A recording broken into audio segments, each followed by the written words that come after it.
Right to education in Malaysia. Promise for all? Education is more than just a classroom or a textbook, it's a basic human right.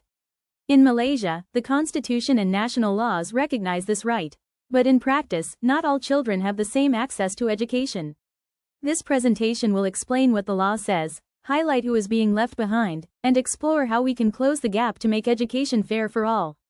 It has several important legal documents that recognize the right to education. First, Article 12 of the Federal Constitution guarantees that there should be no discrimination in access to education, regardless of race, religion, or background.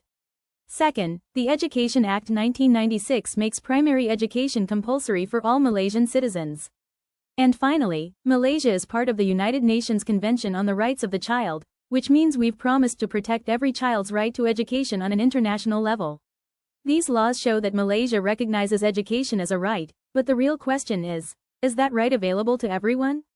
Although the law promises education for all, in reality, many children in Malaysia are still left behind. Refugees and stateless children are often denied entry to public schools because they don't have Malaysian citizenship, even if they were born here.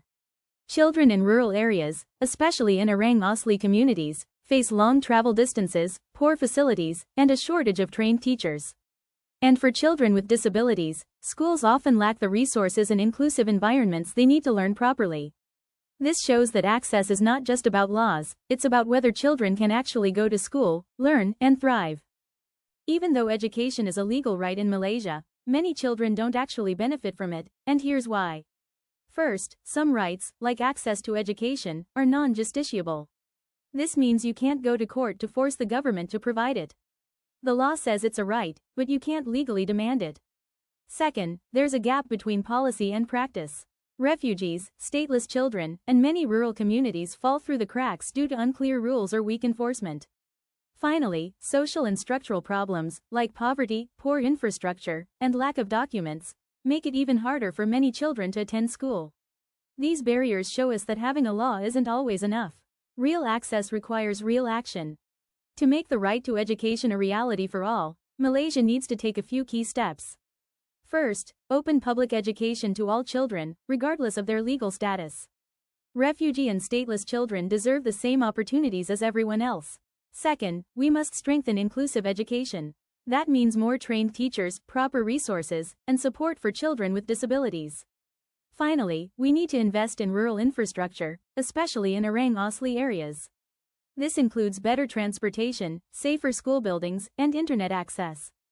Because education isn't just about what's written in law, it's about what we actually do. Education is a right.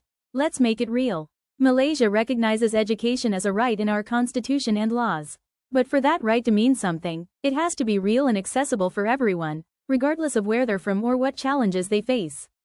We've talked about the legal framework, the gaps, and what needs to change. Now, it's up to all of us, lawmakers, educators, and citizens, to turn these promises into real opportunities for every child. Because education isn't just a right, it's the key to a better future. Thank you.